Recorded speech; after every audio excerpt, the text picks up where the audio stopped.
Well, welcome and thanks for joining me for another edition of Understanding the Law Radio. Today we are going to be focusing on LGBT rights, and we have with us a special guest who I'll introduce in a second. Her name is Edlyne Verna, and she is the executive director of CUASVAHH, and she's going to explain exactly what that is and how it is helping protect the rights of people in Haiti who are suffering from discrimination based upon their choices or their the way they're born. And we're going to talk all about that. We're going to get into it and discuss with her what the mission is. And then following that segment, we're going to get into some of the recent developments concerning LGBT rights. We're going to talk about some recent lawsuits and pending legislation and some of just the general discriminatory actions that are still out there that are affecting the LGBT community. And we're going to talk about how organizations like CUASVAHH are making a difference to change the way people see things and the way that they treat people in the world. But before we get going, I just want to remind everybody that your feedback and comments concerning the show are so critical and so important. I appreciate everybody who has commented on the show in the past or who tunes in regularly, subscribes via iTunes, subscribes via YouTube Live, which we are also streaming live on right now. So if you have any questions or comments, you'd like to join the show, you'd like to be part of the discussion today, you can call into the switchboard at 347-855-8831, or you can leave comments in the chat room box on YouTube Live. Now, I'm going to be bringing on Edlyne Verna, and I'm going to let her introduce herself in a second. But she is the current executive director of CUASVAHH, and she's the former coordinator of the Office of Ethics, Compliance, and Oversight for the city of Jacksonville. She's also an attorney in Haiti, and she graduated from John Jay College of Criminal Justice in New York with a bachelor's in legal studies, English and philosophy, and a master in public administration. Edlyne, thank you very much for being on the show today. Thank you for having me.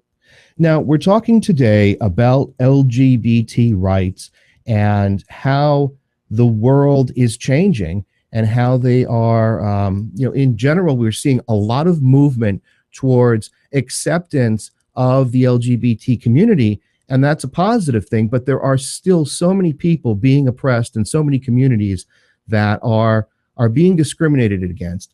Can you do me a favor, and before we get into the mission of CUASVAHH, can you give us a little bit more background about yourself, what the organization is, and how you got into it?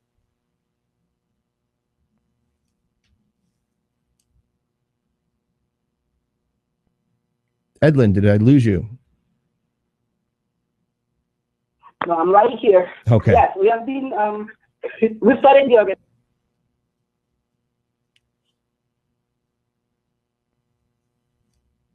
I think, Edlyne, we might have a bad connection because you're not coming through. Can you hear me now? Yes.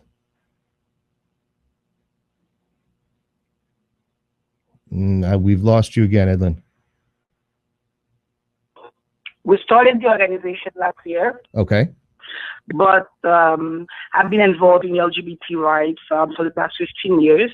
I've always worked in nonprofit organizations such as Church for Service, with immigration from TPS for Haitian after the earthquake, and I work at the United Nations. So all my life I've been involved in helping people and in nonprofit organizations. When we saw the issues that Haiti had with homophobia, we didn't even start talking about LGBT rights, being that there's organizations in Haiti already doing LGBT rights work, such as CUASVAHH, CUASVAHH, and some other organizations. But what we wanted to do is to take care of the homophobic part of this issue. After the earthquake, Haiti have been known as the place to have the most NGOs per capita, and some of them are missionaries. And what they are teaching is, some of them, not all of them, of course, is that homosexuals being an abomination in their eyes were the cause of earthquake. When you say something like that to a population that is educated, it's like you're calling for commit these crimes against homosexuals. So that was the reason that we started doing CUASVAHH. All right, now talk for a second, if you will, about CUASVAHH, because it is a Christian organization. Explain what the acronym stands for, and then let's talk about the Christianity of it. Christian United is Christian Violence and Homophobia. Haiti is more than, I don't want to say 100% Haitians, Christians, being that there is a small group of Muslims in other religions, and of course, but we understood that the problem with homophobia was rooted in the belief system, was rooted in the values that the Christians in Haiti had, and they did find a way to reconcile the two. And as Christians, because most of the people that work at CUASVAHH are Christians, but we are not we are not excluding. We are affirmative group, and we don't exclude any other religion. We mostly focus on sexual violence. I think that is it is a very big issue in Haiti. We don't we have part formal education in Haiti, but also you have to understand that Haiti, we don't have there's no laws against LGBT. There's no laws against homosexuals per se, but at the same time, there's no laws protecting them. And some part of the laws, look, I think Article 227 and 228 of our criminal code talk about moral turpitude, which, they use to harass and arrest and, discriminate against LGBT in Haiti. So it seems as though while there's progress being made here in the United States for LGBT rights, it seems like in Haiti, there's not that governmental support. And so your organization is out there trying to bring some relief to the LGBT community because it doesn't seem as though there's enough laws in place to protect them. Is that right? Yes, there's not enough law in place. The organization, they are fighting, trying to get it in the books, there's many human rights efforts in Haiti being done on that sector. This is why that we don't per se go for changing laws and changing LGBT rights, the legal aspect of it in Haiti. It's more the mentality. We educate and train people about homophobia, and we do that using the Bible, using Christian values, because homophobia equates to Haiti of killing, stoning, burning. It's not just the street harassment or what the small cases that we have seen here in the USA. Mm-hmm. We are very grave back home. Yes, in the US here, we see occasionally you'll have somebody, especially recently with some transgender individuals who might have been the victims of violence, but you see those things far fewer than what you're describing in Haiti because we have such strict laws concerning, what you can do and can't do, not just for the LGBT community, but in general. When you assault someone or there's physical violence, it doesn't make a difference who the victim is. You have committed a crime. And because of those laws that are there, we don't see things like what you're describing, where people are being burned and stoned. I mean, that's a real traumatic thing that I don't think that we here in the US understand, because we see our laws and our legal structure in place. But in Haiti, it seems as though people in the LGBT community are suffering not just from psychological discrimination, but from physical violence. And that's part of your mission.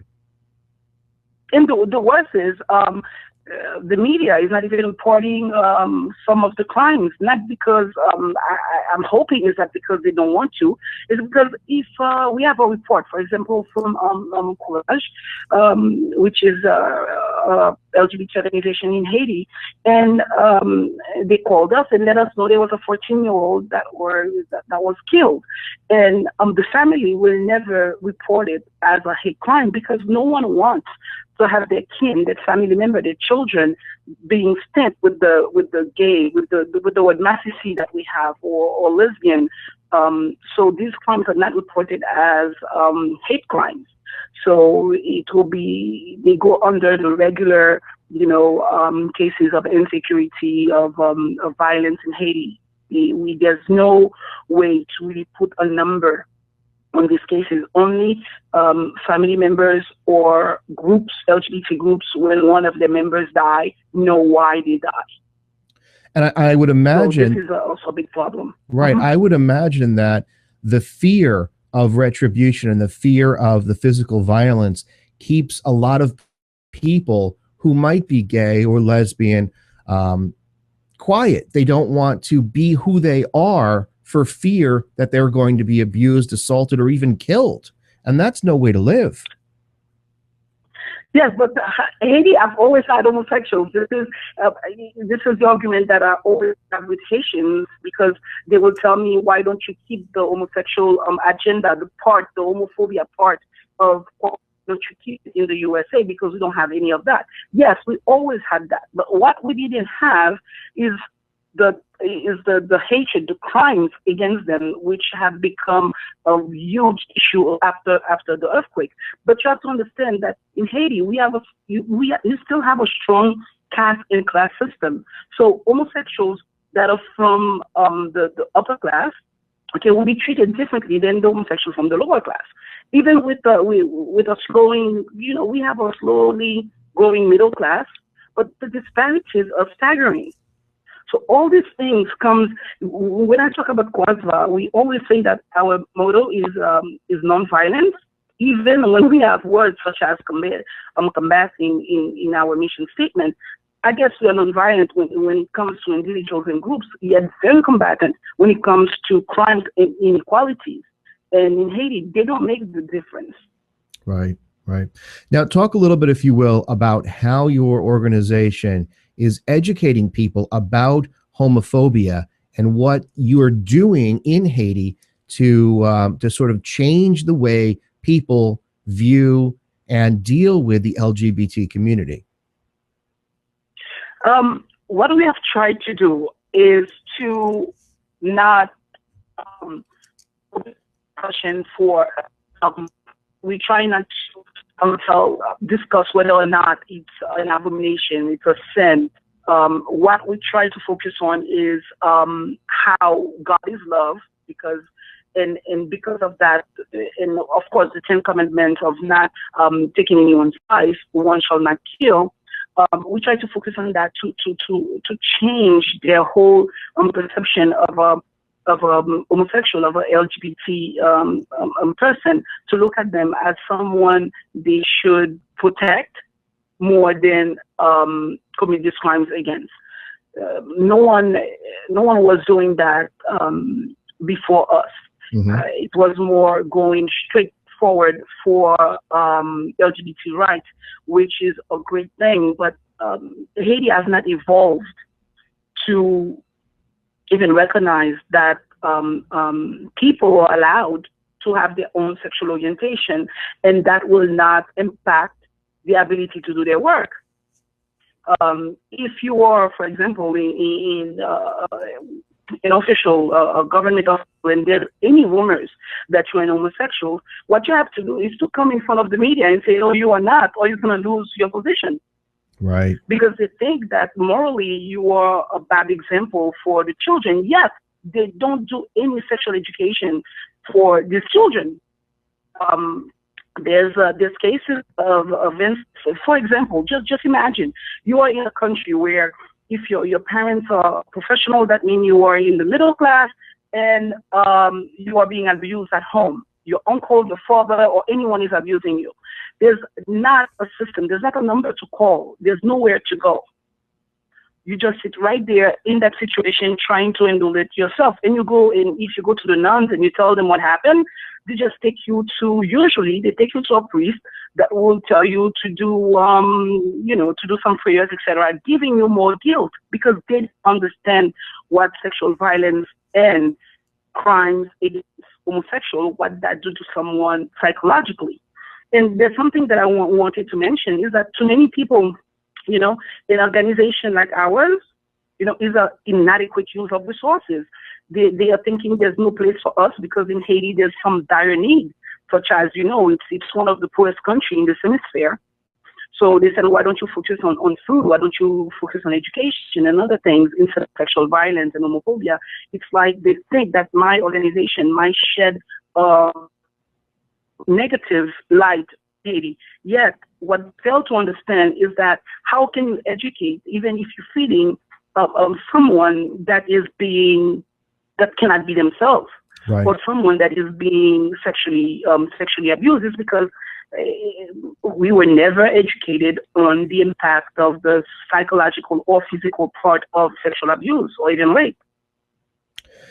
Let me ask you this: with Pope Francis being one of the most outspoken, seemingly LGBT supporters in a way, does that help the church in Haiti communicate those sorts of beliefs to the community? Because what you just told me with respect to, the priests would make you say prayers and add more guilt to it. How does Pope Francis's sort of fresh view on this, where he has said things like, if you believe in God, who am I to judge you?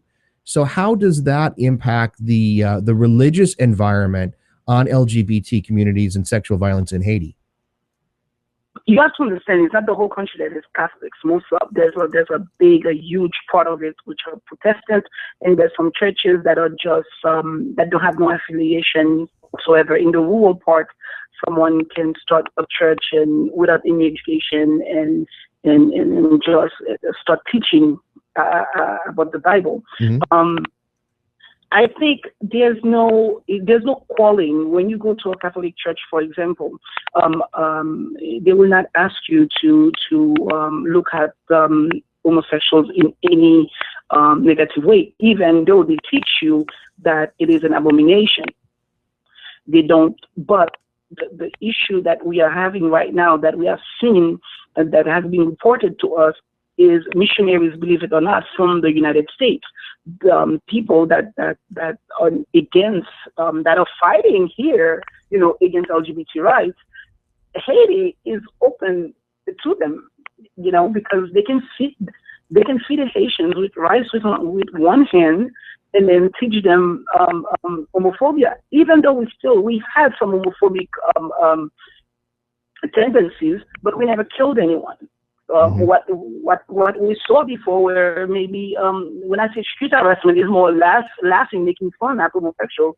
But everybody in Haiti knew an homosexual, and they live there, they cook, and we know them. We know who they are, and they know they're not hiding who they are, even though we don't see no affection in the street or etc. But I don't think that what the Pope said impacted us enough, because I think cultural values took over religious values, and it is something just you just don't talk about. It's very taboo. Right. People don't tell other people that they are LGBT. Yet there's a big group of LGBT in Haiti. I have so many friends that are gay and lesbians, or even living together in Haiti. But society might see them as sisters, cousins, or other type of family structure, because they have to hide. Right, and that's no way to live hiding to not be able to be yourself. And, I applaud what you're doing. Now, how can people get involved with Christians United Against Sexual Violence and Homophobia in Haiti? How can they contact you? How can they donate? How can they help the organization? We are on Facebook, where if you know any Haitian Americans, any Haitian families, you can always share our page on your page or show them where to come. There's a number. It's a toll-free number. It's 888-735-3536, where you'll talk to someone. They will prompt you if it's sexual violence issue or homophobia issue, and then someone will talk to you or give you enough information to navigate where to go here. But what we do most is try any organization that is in one of the communities that is heavily populated by Haitians.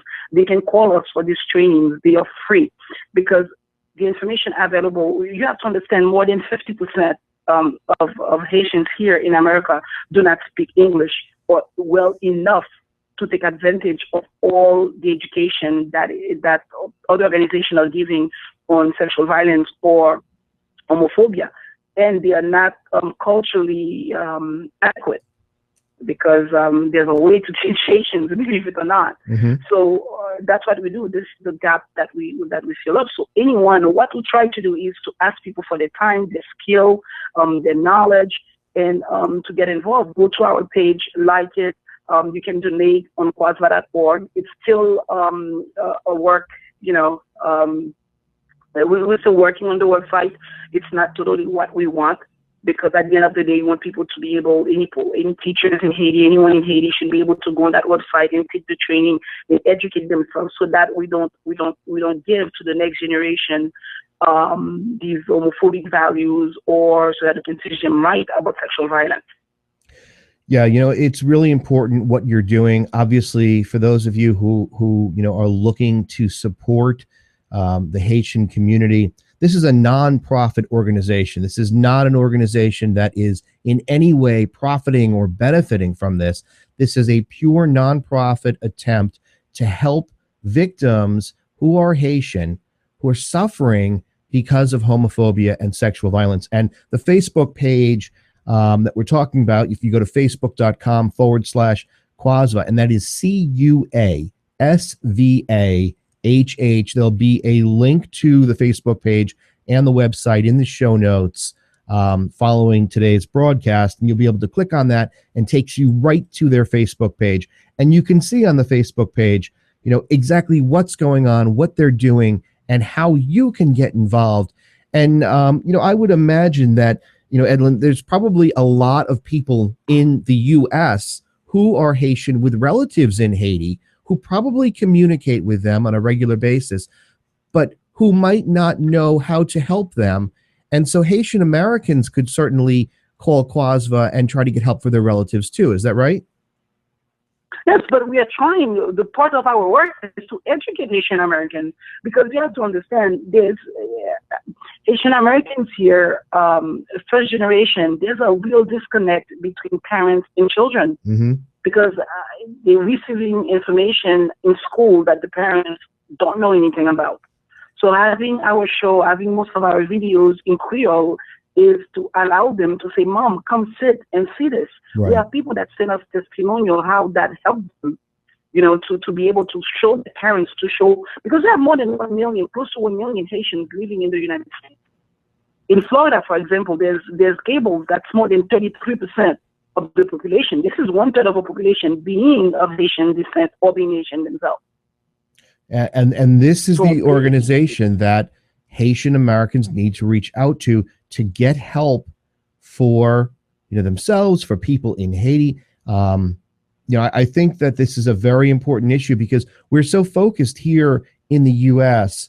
about general LGBT rights, and that's a good thing to be focused on. But I think that when you look outside of the U.S., there are so many other people suffering, and when you have a large community of Haitian Americans, that need specific help and they don't know where to go. I think that that's the purpose of your organization, and you're serving them, so they should take advantage and reach out to you to try to get that help and that education. Edlyne, I want to thank you very much for being on the show today and for the work that you do with CUASVAHH and for helping people who are victims of sexual violence and homophobia in Haiti. And I encourage everyone. Yep, I encourage everyone out there who's heard this, who's either downloaded it at a later date or watching it live right now. If you want to learn more, reach out to them and get the help and education that you need. So Edlyne, thank you very much again, and we hope to hear from you soon. Thank you. It was a pleasure being on your show. Thank you. Thank you. Bye-bye. So obviously we had a little bit of cell phone or telephone connection issues at the beginning of the show. Hopefully it was clear enough for everyone to hear.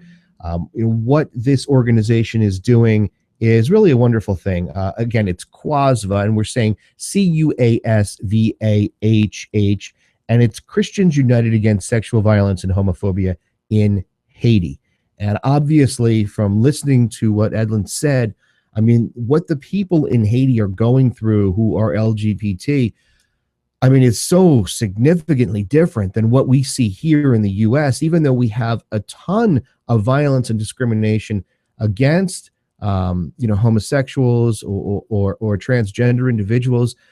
We don't see people being set on fire and stonings and that level of violence in Haiti. So anyone who knows someone in the Haitian community who might be afraid to be who they are and to live their lives the way that they want to live it, the way they were meant to live it, then I would suggest that you reach out to this organization. Again, it's a nonprofit organization, and links to the site and to the Facebook page will be posted below.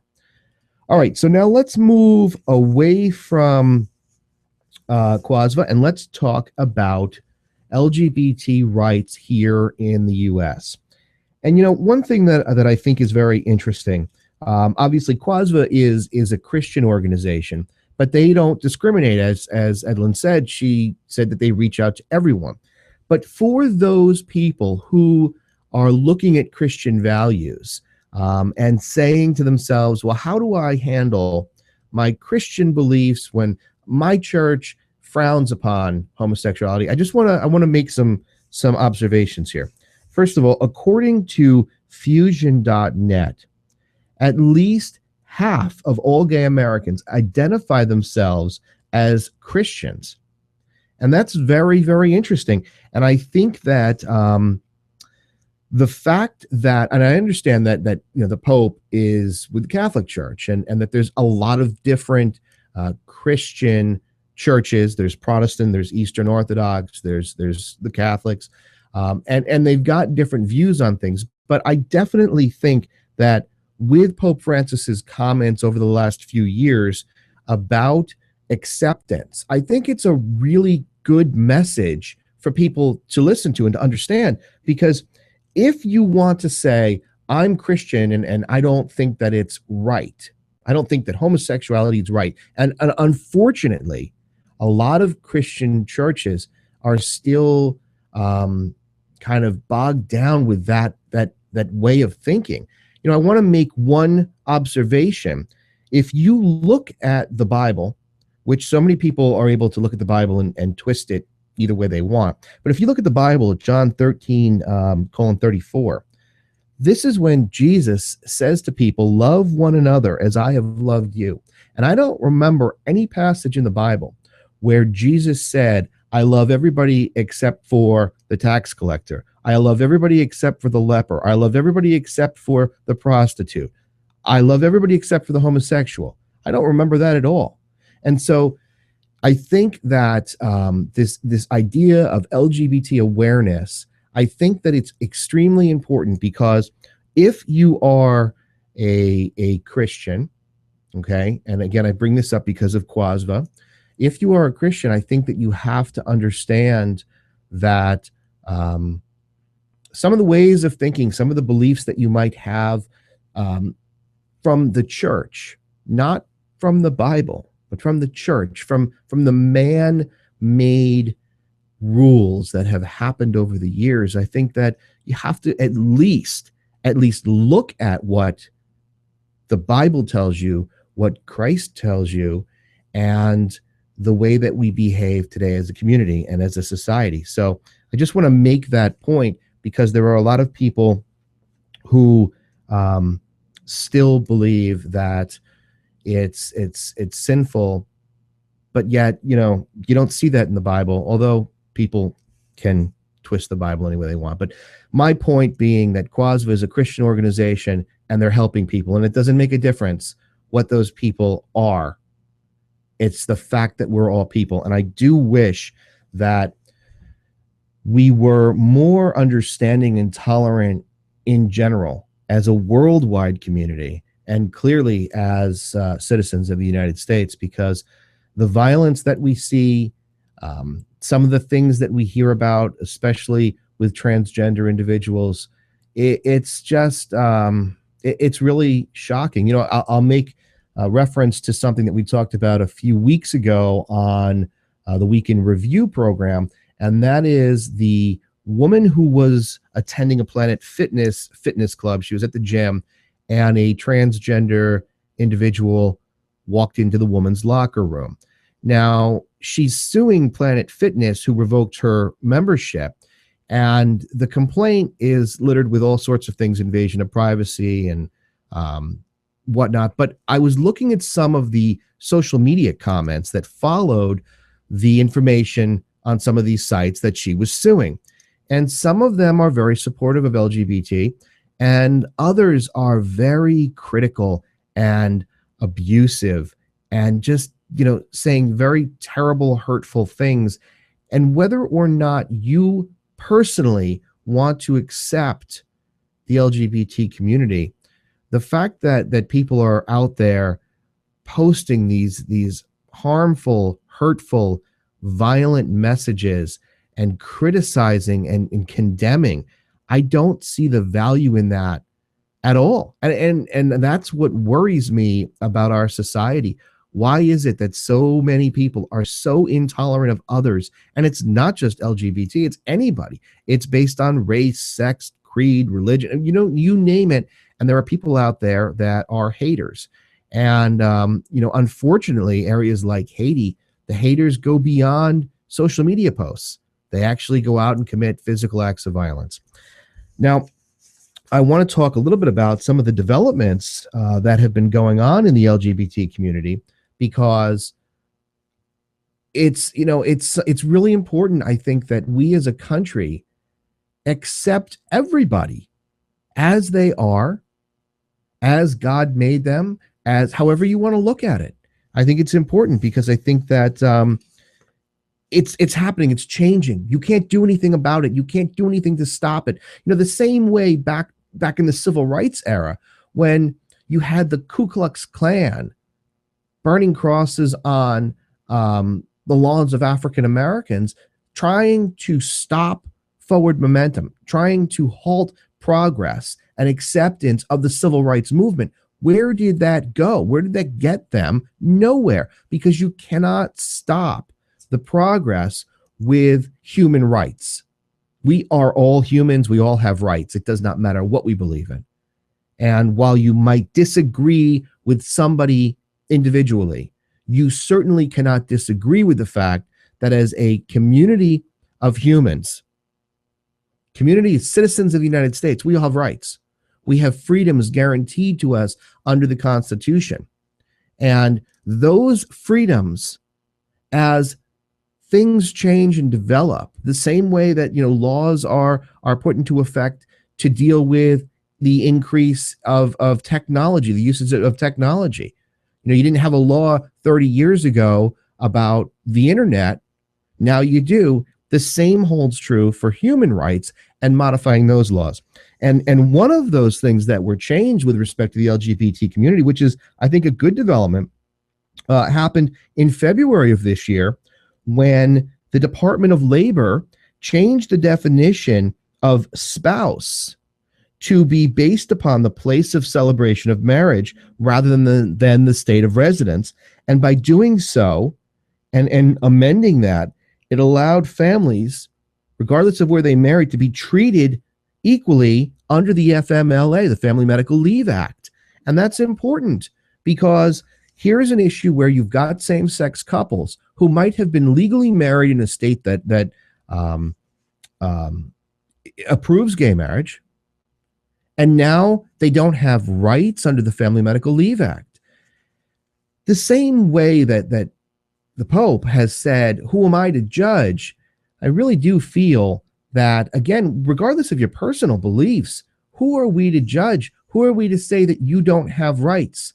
I mean, this harkens back to the days when women couldn't vote and African Americans couldn't sit in the front of the bus. I mean, this is what this is. This is the evolution of the civil rights movement, and I don't think that anybody should sort of step on or impede the rights of others. And so this change in the definition of spouse allows people, and this is obviously the Department of Labor, the federal government, to be able to seek benefits and rights under the Family Medical Leave Act. So that, I think, is an important development. I also want to talk about something else that has been in the news recently, which I'm applauding the states that are implementing laws because it blows my mind. But the topic is conversion therapy.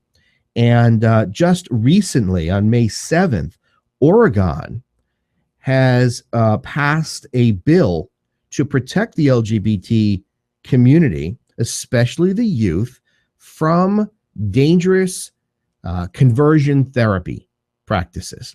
And once that bill is cleared and it's on the books, then Oregon's going to be able to join California, DC, and New Jersey and become one of those 4 states that has now moved to protect the LGBT youth from harmful conversion therapy. So what is this conversion therapy?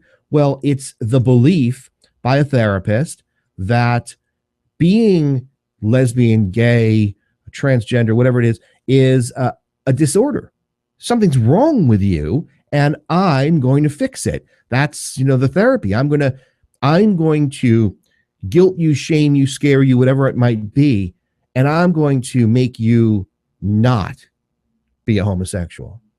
And that says so many things that are so harmful to a young person, because you know what that says? It says there's something wrong with you. You have a disability. You have a disease. That's not the way you were supposed to be. And we're going to change that through therapy. That is the biggest load of crap. I don't know if these conversion therapists are doing this for the money. I don't know if they're doing it because they really believe in it. But I think that, New Jersey, DC, California, and now with the inclusion of Oregon, this is the I think where all the other states have to look to, because conversion therapy is dangerous, harmful. People who have gone for conversion therapy end up committing suicide because they're being told that who they are is not good enough. Who they are is a disease, and that's not right. So, for all those people out there that might not like Governor Christie, he has done the right thing. He has acknowledged the fact that conversion therapy is harmful, and that bill was passed in New Jersey, and now we've got this here in Oregon as well. And if you want more information about this, you can go to the National Center for Lesbian Rights. And they work very closely with a lot of this legislation. They implemented a campaign, a #BornPerfect campaign. That's what it is, #BornPerfect campaign. And basically, they're out there supporting the LGBT community through legislative movements, through the writing of bills and the proposals. And they also do amicus briefs, which is friend of the court briefs, on behalf of people involved in litigation. And that's a good thing. So if you want information, they actually have a very, very good website. It is NCL Rights, nclrights.org. And it's a very good website. It's very thorough. It has links to current legislation. It has links to current lawsuits. And they've got a legal helpline. They've got all sorts of news and updates. So if you want more information about the law and how it's changing, I'd definitely head over and check out that site. I also want to talk about a case that's a relatively recent case. I believe it was settled back in March of this year, but it involved an individual, Jamel versus Sachs and Company. And Leth, I think I'm pronouncing that right, Leth Jamel was employed by Saks Fifth Avenue, and she filed a complaint against Saks, alleging that they discriminated against her for being transgender. And this is a very interesting case because it is the first time that the U.S. Department of Justice made a statement confirming that Title VII covers transgender people. You know, and this is actually could be considered to be a historic ruling, because never before has the Department of Justice made it clear that Title VII prohibits discrimination against transgender people, not just discrimination based on gender stereotypes. Now, Sachs ultimately settled this case, but the importance of that statement can't be understated, because remember, I talked a few moments ago about the fact that you cannot halt forward progress and that laws have to be changed in the needs of the citizens of this. And Title, which protects against discrimination, should absolutely include discrimination against transgender individuals. Now, getting back to the lawsuit that's been filed against Planet Fitness, and some of the comments that I viewed, you know, it's kind of shocking. The comments that I'm referring to were very, very crude comments, very uneducated comments. But there are those people who believe that someone who is transgender, who still may have, in this case, male genitalia, should not be permitted in a female locker room, even though they themselves believe that they are female. And a lot of the negative comments, the ones that were not hateful, you know, it's an issue that we have to deal with as a society, because there are people like the woman who sued that says, you know, just because you're transgendered, I view you still as a man because you have male anatomy. And I don't feel that that's right, that you were allowed in the locker room. And I think that you're going to see a great deal of attention being thrown on, you know, transgender rights, especially now after the Bruce Jenner interview. And for those of you who didn't see it, Bruce Jenner essentially sat down and said that he believes that he was meant to be and is a woman, and that he struggled with this gender identity all of his life. And now at his age, he's decided that he no longer wants to live a lie.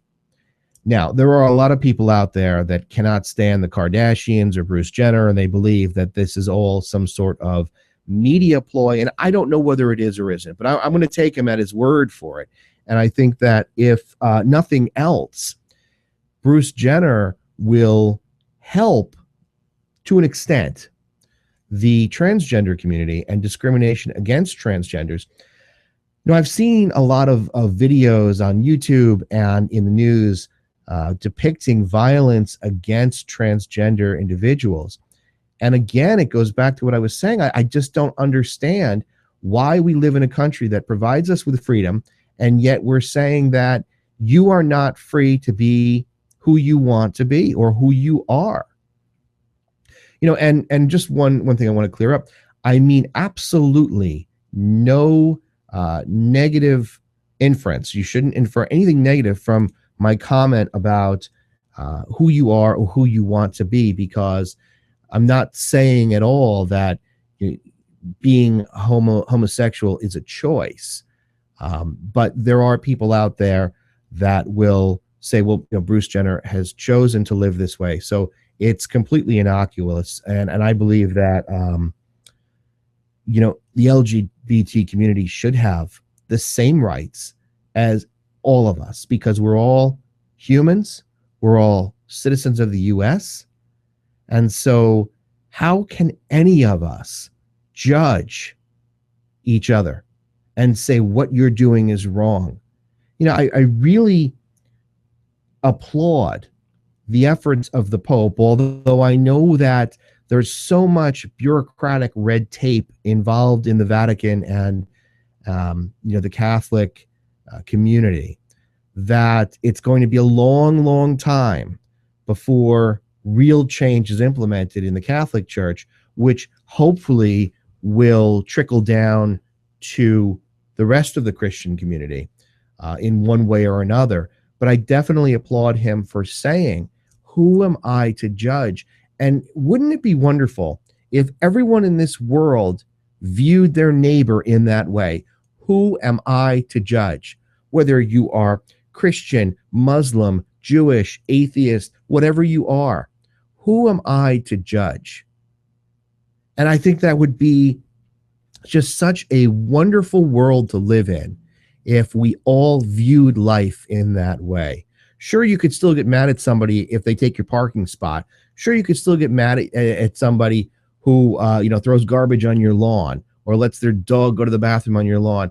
But to categorize people is wrong. Wrong. Just look at the history of this country. Look at the mistreatment of American Indians, Native Americans. Look at the mistreatment of Japanese during World War II and the civil rights movement and the way that African Americans were treated, and women before that. And now lesbians, gays, transgenders, bisexuals. Look at this. How does this help us as a country? How does this help us as a people? It makes no sense, and it seems very common and very easy to say, well, they should have rights too. The same way that you can't say someone who has a different skin color doesn't have the same rights as me, even though we're all human beings. I don't think you can say that somebody who has chosen to live with a same-sex individual, you're going to say that they're not entitled to rights, they're not entitled to get married, they're not entitled to have a child, they're not entitled to have health insurance or other benefits. Who are we to judge? This is not the commission of a crime where we say we've judged you. A jury has looked at what you've done and you have violated these laws, and therefore you're going to be punished. This is freedom. Freedom to be who you are. You want to have a tattoo? You want to shave your head? You're homosexual? You're African American? Well, that's the point of being in this country, to be who you are.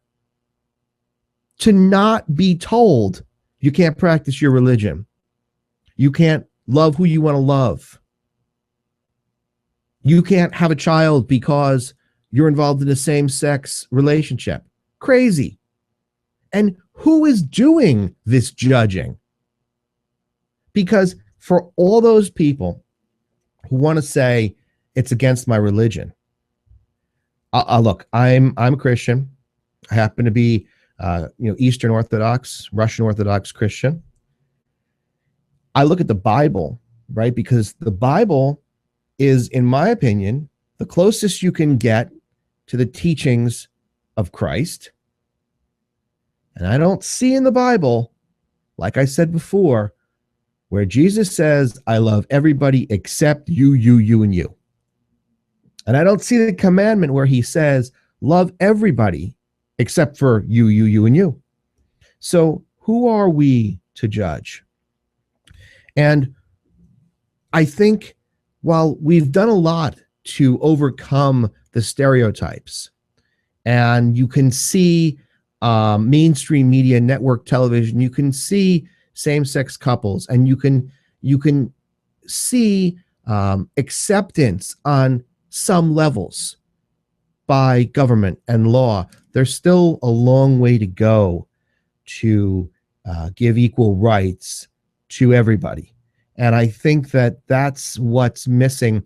If you want to look at this from a legal standpoint, we as a nation, we are a mixed group of people. The original people who came to this country did so out of religious persecution, for freedom to be who you are. And that's what always made this country great.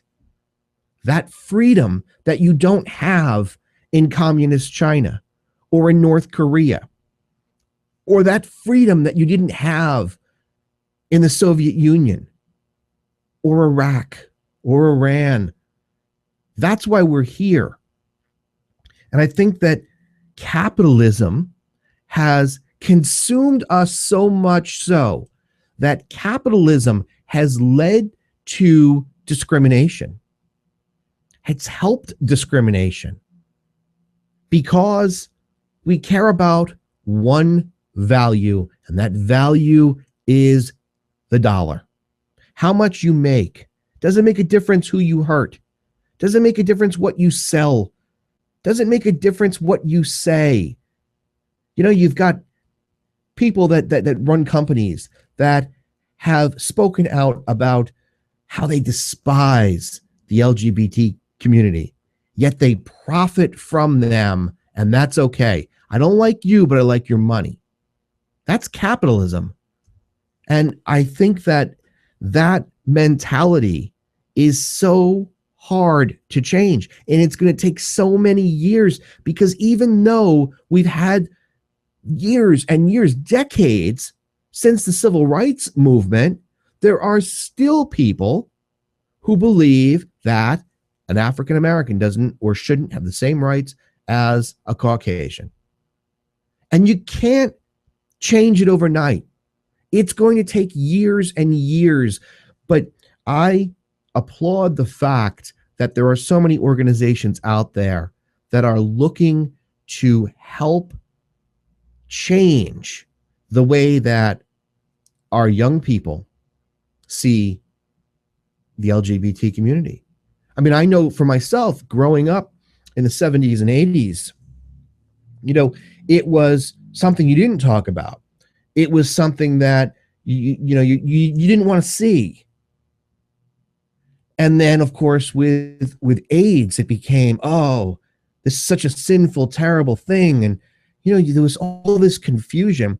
And look at where we've come from the 70s and 80s till today. And we've made progress, but not enough. But, you know, I do think that we have to look at how far we have come and say, as a people, as a country, that we're on the right track, and we just need to keep pushing, and we just need to keep pushing for freedom, for rights of individuals, for less governmental control over who we are. I don't want to be told who I am. I don't want to be told who I can be with, who I can talk to, what I can do and can't do. That's not what this country is about.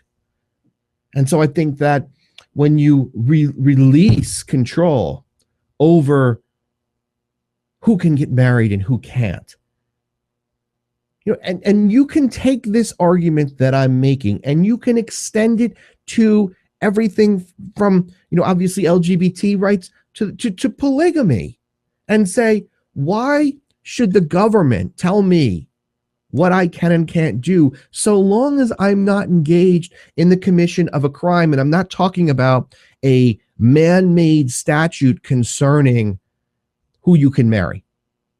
I'm talking about a crime, a physical violence, the stuff that we were talking about at the top of the show going on in Haiti right now because of homophobia. And I think that we just get so lost in the minutia of these arguments concerning, well, a lesbian's rights, a transgender individual's rights, a polygamist's rights, an African American's rights.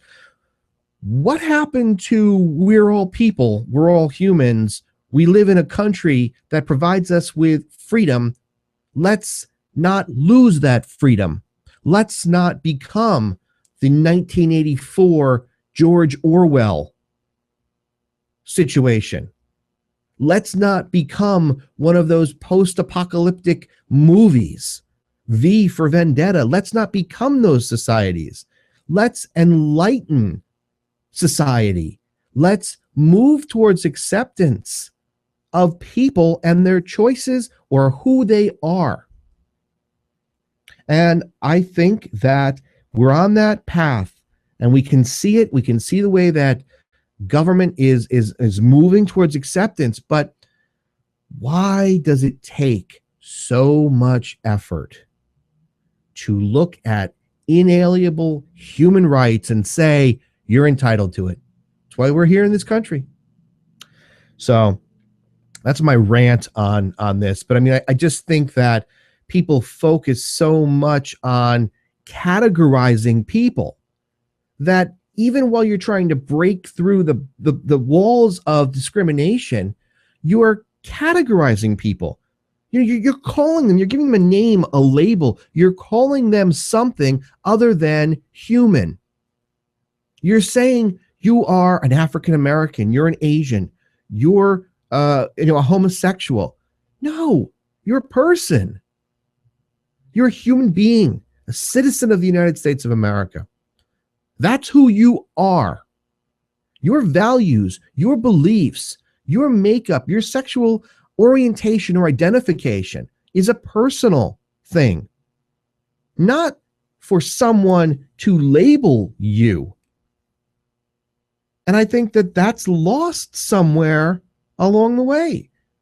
The fact that kids are growing up in a world where they can see violence against other homosexual kids. No, not just in this country, but all over, because now we're connected worldwide with YouTube. We can see these things.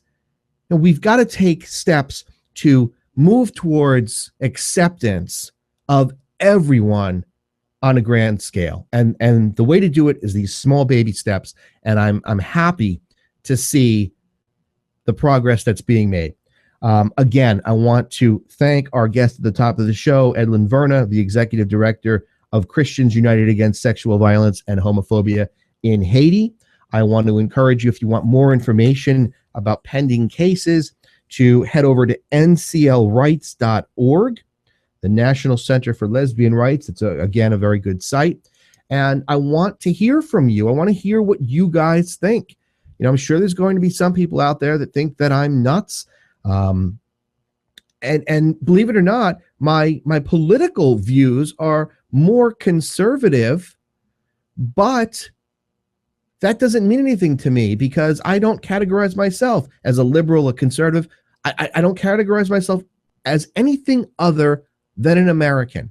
I'm a Christian, I'm an American, and I want acceptance for everybody and for who people are. Be who you are. That's why we're in this country. I want to hear what you guys think. I want to hear what you think about this show, the topics that we discussed today. So please post your comments on YouTube, send me some email. 90 seconds. And let me know what you think about our discussion today.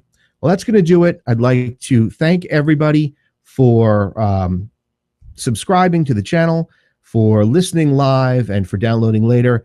And remember that there's power in understanding the law.